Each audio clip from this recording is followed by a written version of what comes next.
Okay, good morning everyone. Before we discuss, I would like first to introduce myself. I'm Mary Ann Cabarles, a senior high school teacher in San Jose National High School, handling in mathematics subject NEOMS 11B. I am your discussant for today. For today's topic is all about the pedagogy of learning. The definition of terms we have, what is pedagogy of learning? Pedagogy is a term that refers to the method of how teachers teach, in theory and in practice. Pedagogy is formed by an educator's teaching beliefs and concern the interplay between culture and different ways to learn. In order to help students to build and prior learning, meaningful classroom relationship must exist.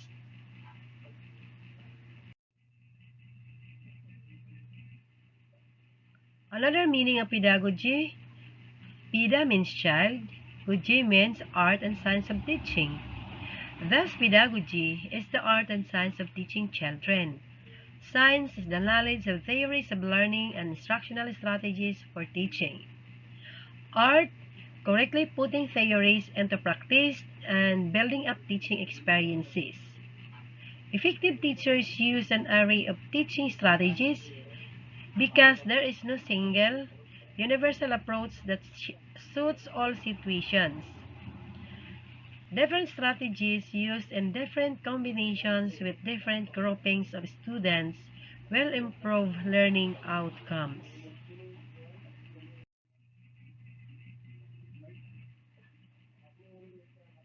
Pedagogy Smart. Pedagogy, most commonly understood as the approach to teaching, is the theory and practice of learning and how this process influences and is influenced by the social, political, and psychological development of learners. Pedagogy is often described as the act of teaching. Next is pedagogy also is connect with assets that are needed to present content. Next is pull together these assets to create cognitive psychology based on learning process. Next, evaluation of the learning process, whether it is correctly. Next is preparing content. Last one is how content is presented or delivered to the learner. Okay, we have here the 5 pedagogical approaches. There are 5 major approaches, or the first one is constructivist, collaborative, integrative, reflective, and inquiry-based learning approaches. So the first 5 pedagogical approaches in teaching. Teachers' primary concerns are the learners. They have to teach in order to or for their students to learn something. They use some tools in teaching such as books, visuals, and any other suitable materials. However, teaching is not easy, as that because they also have to be aware of the 5 pedagogical approaches which can enhance the process of learning. So the first one is the constructivism or the constructivist approach. The second one is the collaborative approach, and the third one is the inquiry-based approach. The fourth, integrative approach, and the fifth or the last one is the reflexive approach. Okay, so the first, I would like to discuss the 5 pedagogical approaches is the constructivism. Constructivism is we construct meaning based on prior knowledge and experience. Then, meaning making, learning is social, learning as active. Next is another under the constructivist teaching is based on constructivist learning theory. Is it based on the belief that learning occurs as learners are actively involved in a process of meaning and knowledge construction as opposed to passively receiving information. Learners are the makers of meaning and knowledge. Next is the collaborative approach. Under this, collective learning, learning communities, peer teaching, peer learning, or team learning. Learners work together towards a common goal. Okay, next is the inquiry-based approach. Inquiry-based approach, learners acquire knowledge by investigation. So the first is the formulate questions, then next is to investigate, then build understanding. Meaning, it is create meaning, new knowledge under the inquiry-based approach. Next is the integrative approach. Make connections of learning across curricula.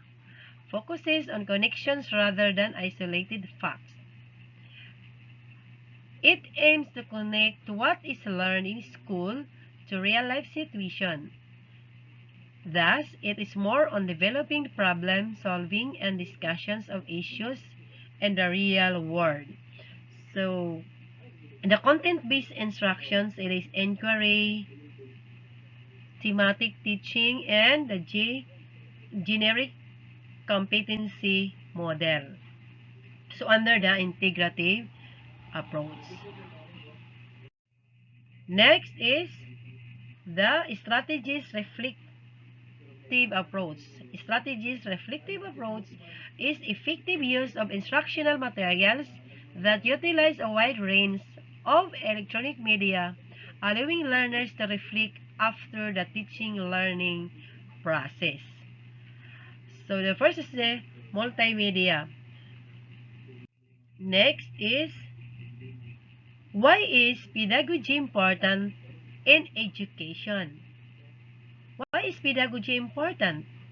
So, having a well-thought-out pedagogy can improve the quality of your teaching and the way students learn, helping them gain a deeper grasp of fundamental material.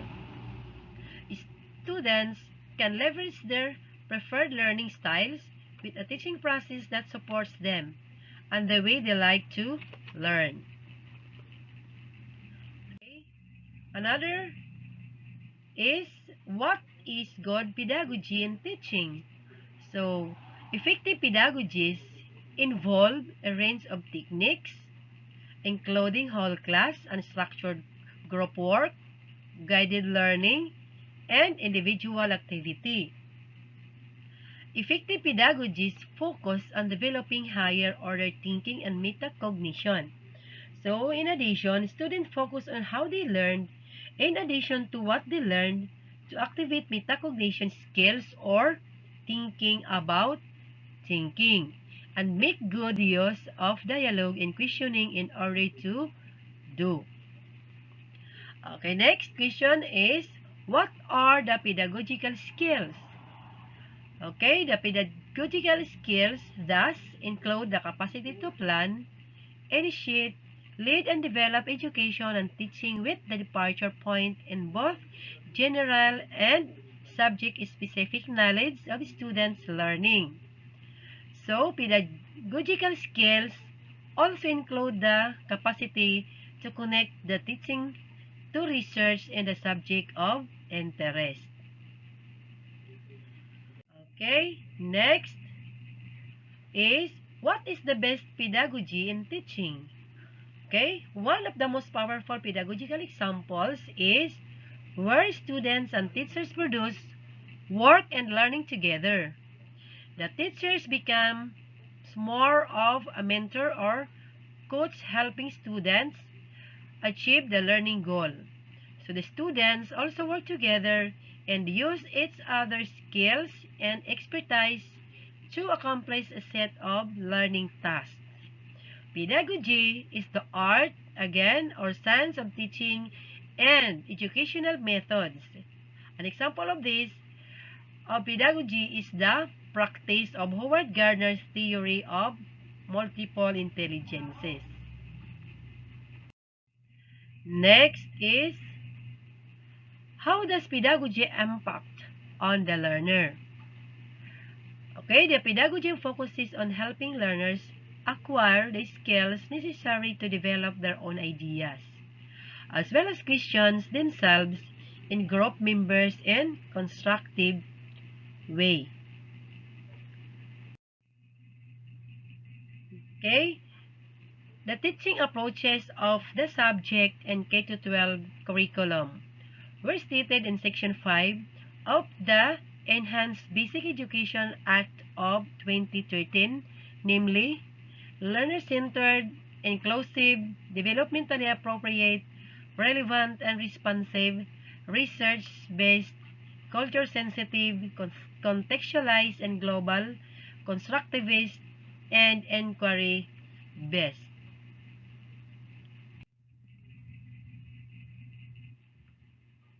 Okay, yeah. The K-12 pedagogical approaches. Okay, the Section 5 RA or Republic Act 10533, the curriculum shall use the pedagogical approaches such as the constructivism, inquiry-based, reflective, collaborative, and integrative. So, under this, we have here a framework for the K-12 science education, which is the practices, cross-cutting concept, and core ideas.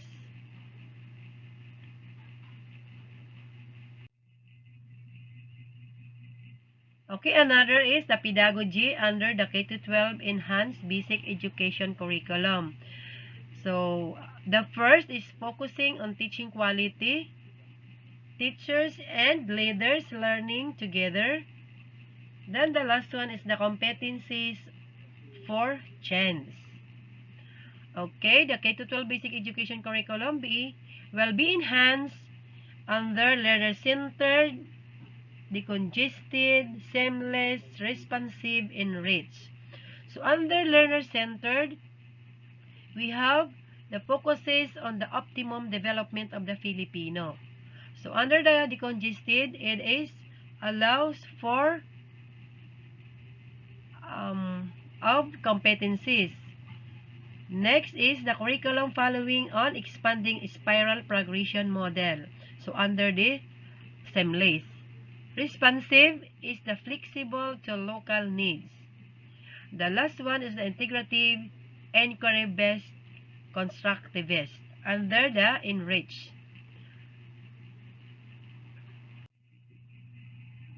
Okay, that's all my report for today.